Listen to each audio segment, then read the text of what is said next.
नेपाल हिमालय की गोद में बसा एक छोटा सा देश हमेशा से ही प्राकृतिक सौंदर्य और सांस्कृतिक धरोहर के लिए जाना जाता रहा है। लेकिन सितंबर 2025 तक यहाँ की स्थिति बद से बदतर हो चुकी है। राजनीतिक अस्थिरता, भ्रष्टाचार, आर्थिक संकट और जन आंदोलनों ने देश को उथल पुथल की कगार पर खड़ा कर दिया है। जनता का गुस्सा ऐसा फूटा, खासकर उन युवाओं का जो जनरेशन जी कही जा रही है, जेड कही जा रहे हैं, जो भ्रष्टाचार और नेपोटिज्म यानी कि परिवारवाद के खिलाफ सड़कों पर उतर आए। हाल ही में प्रधानमंत्री केपी शर्मा ओली ने इस्तीफा दिया। नए नाम पर अभी तक स्थिति साफ नहीं है, लेकिन माहौल तनावपूर्ण है। ये पूरा एनालिसिस नेपाल की करंट की स्थिति पर है, कारणों, पीएम की भूमिका और भविष्य की संभावनाओं पर आधारित है, क्योंकि ये डेटा अलग अलग जरिए से हमारी टीम ने इकट्ठा किया है। सोशल मीडिया ट्रेंड्स, विशेषज्ञों के विश्लेषण और मीडिया रिपोर्ट्स पर आधारित है, जो सितंबर 2025 तक की घटनाओं को कवर करता है। तो सबसे पहले नंबर 1 बात, नेपाल की अभी की स्थिति क्या है।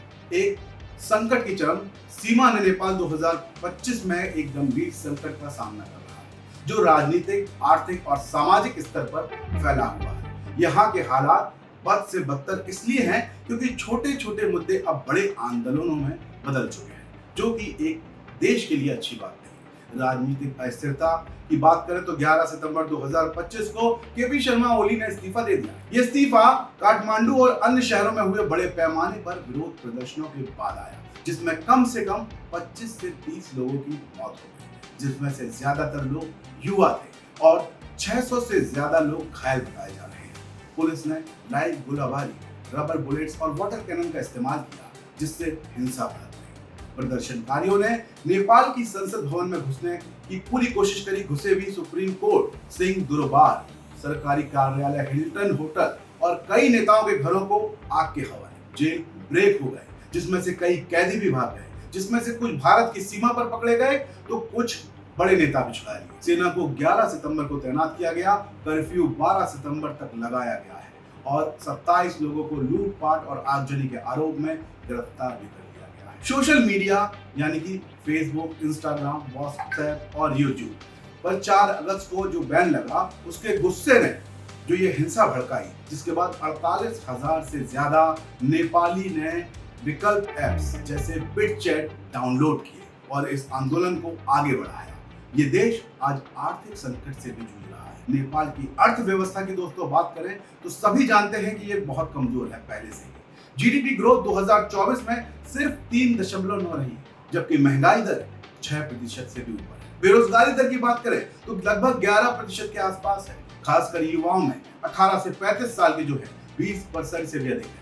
पर्यटन जीडीपी का 7% और रेमिटेंस 25% पर निर्भर है। अर्थव्यवस्था को कोविड-19 के बाद की रिकवरी ही नहीं मिली। हाल के दंगों से एयरपोर्ट में 24 घंटे से ज्यादा बंद है, स्कूल बंद है, व्यापार ठप हो चुका है, विदेशी निवेश घटा है और आईएमएफ का कर्जा बढ़कर $500 मिलियन भी हो चुका है, जो पर्याप्त साबित नहीं हो रहा। सामाजिक अशांति, जनरेशन जेड, 18 से 25 साल के वो युवा नेताओं ने नेपो बेबीज परिवारवाद के खिलाफ आंदोलन शुरू किया। मेन शुरू हुए नेपो बेबी के कैंपेन ने हिंसा में बदल गई और उसके बाद महिलाएं, छात्र और मध्यम वर्ग सड़कों पर है, जो भ्रष्टाचार और नेपोटिज्म और बेरोजगारी से तंग है। इसका क्या उपाय है, क्या इलाज है, क्या आप जानते हैं? मौतों का आंकड़ा लगातार बढ़ रहा है और अंतर्राष्ट्रीय चिंता बढ़ गई है। क्यों ना बढ़े, क्योंकि ये एक ऐसा देश है जो कई देशों की सीमाओं से मिला है, जो 1990 के लोकतंत्र आंदोलन की याद दिलाता है।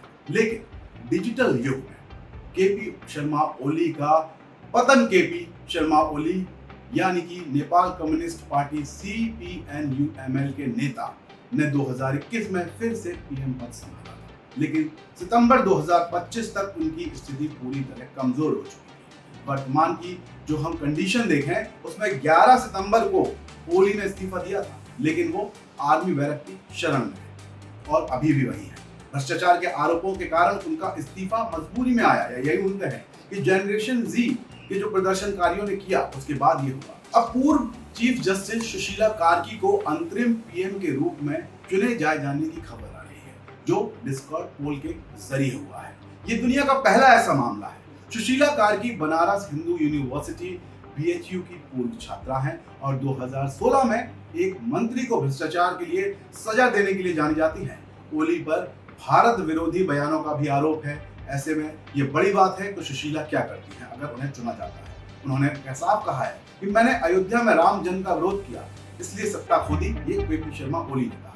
राम नेपाल में पैदा हुए, ना कि भारत में, ये भी उन्होंने कहा। इससे भारत नेपाल के संबंध वैसे ही तनावपूर्ण। नई अंतरिम पीएम सुशीला कार्की ने मोदी की तारीफ की, जबकि ओली ने भारत पर तख्ता पलट का आरोप लगाया। ओली की कमजोरी, ओली की सरकार की भ्रष्टाचारी, नेपोटिज्म और सॉफ्टवेयर बैन के आरोप। वो नहीं समझ पाए कि चीन किस तरह से उन्हें चला रहा है। वो सेना के समर्थन पर टिके थे, लेकिन युवा आंदोलन ने उन्हें अलग थलग कर दिया, बता दिया कि युवा जब जाग जाता है तब क्या होता है। अब वो राजनीतिक रूप से हाशिए पर है और यूएमएल पार्टी भी विभाजन की आशंका में है। ये हालात क्यों बने? कारणों का बहुत गहन तरीके से हमको विश्लेषण करना होगा, क्योंकि नेपाल की जो स्थिति है रातों रात नहीं बनी। यहाँ दशकों की समस्याओं का परिणाम है। राजनीतिक अस्थिरता, भ्रष्टाचार, 2008 में राजशाही की समाप्ति जो कि पूरी तरह से खत्म हो चुकी थी। बाद में नेपाल में 13 सरकारें बदली, किसी ने भी पूरा कार्यकाल नहीं किया। ओली का तीसरा कार्यकाल 2021 से 25 भ्रष्टाचार से भरा था और घोटालों से भरा था। इंफ्रास्ट्रक्चर प्रोजेक्ट्स में रिश्वत, परिवारवाद, ट्रांसपेरेंसी नाम की कोई चीज नहीं थी। इंटरनेशनल रिपोर्ट्स के मुताबिक अगर माने तो नेपाल का जो CPI स्कोर 2024 में वो 35/100 था, जो दक्षिण एशिया में सबसे खराब था।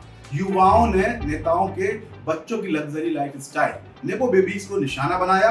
आर्थिक असमानता और बेरोजगारी, जो कि 60% आबादी 25 वर्ष से कम उम्र की है, लेकिन नौकरियां नहीं। रेमिटेंस पर निर्भरता कम हो रही है क्योंकि माइग्रेंट वर्कर्स घट रहे हैं, लोग नेपाल छोड़ रहे हैं। 2024 की बाढ़ और भूकंप ने अर्थव्यवस्था को चोट पहुंचाई। महंगाई और कर्ज बढ़ता ही गया, लगातार बढ़ रहा है। सोशल मीडिया बैन के बाद एक और स्थिति उत्पन्न हुई, लेकिन फिर भी सबको याद हो कि टिकटॉक यानी कि चीन के उस सोशल मीडिया ऐप को बंद नहीं किया गया। तो यहाँ ये साफ दिखाई दिया गया नेपाल का चीन प्रेम और इंडिया के खिलाफ केपी ओली शर्मा की बयानबाजी। इंडो करप्शन मेम से आंदोलन चल रहे थे। ये मेम जो है अलग भ्रष्टाचार छिपाने के लिए था, लेकिन उल्टा पड़ा। जनरेशन Z ने डिस्कॉर्ड, सिग्नल जैसे ही ऐप से संगठित होकर प्रदर्शन किया। ओली की भारत विरोधी नीति ने भारत से नए संबंध खराब किए। चीन की BRI परियोजना ने कर्ज बढ़ाया, लेकिन फायदा नहीं हुआ। यूएन ने हिंसा पर चिंता जताई। ये कारण मिलाकर एक परफेक्ट स्टॉर्म यानी कि बड़ा एक भूचाल बन गया, जहां युवा क्रांति ने सिस्टम को हिला दिया। अब आगे क्या होगा, भविष्य की संभावनाएं, ये देखने वाली बात है, क्योंकि नेपाल का भविष्य अनिश्चित है।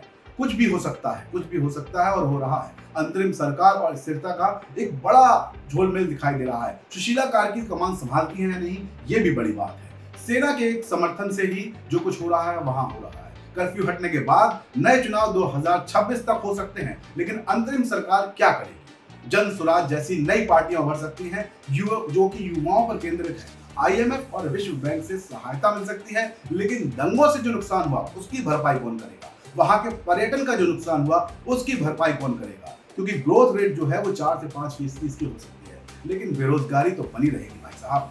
भारत और चीन के साथ संबंध सुधार जरूरी है। अगर सेना हस्तक्षेप बढ़ा तो सैन्य तानाशाही का खतरा है। चीन लगातार सपोर्ट कर रहा है नेपाल को। माओवादी प्रभाव से हिंसा लंबी चल सकती है, लेकिन युवा आंदोलन नई सुबह ला सकता है। नेपाल को भारत जैसी वैश्विक शक्ति बनाना लोग वहां चाहते हैं, लेकिन कैसे? अगर सुशासन आया तो 2030 तक एक स्थिरता संभव है क्या? ये बड़ा सवाल है। नेपाल का संकट एक सबक है नेपाल की बदतर स्थिति, भ्रष्टाचार, स्थिरता और युवा असंतोष के लिए।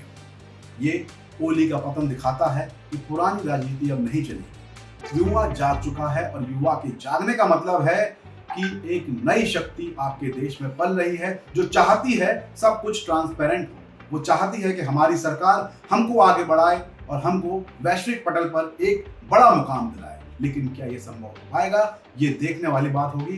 तो बाकी नेपाल में क्या होता है, कैसे वहां की नई सरकार और नई जो अंतरिम सरकार आएगी कैसे इन सब चीजों से डील करती है, इसको अपडेट रहने के लिए बने रहिए मेरे यानी कि नितिन देहाती के साथ। मेरे चैनल को लाइक और सब्सक्राइब करना बिल्कुल ना भूलें, क्योंकि तकदीर का तो ऊपर वाला देख लेगा दोस्तों। मेरी कोशिश है कि ये तस्वीर बदलनी चाहिए।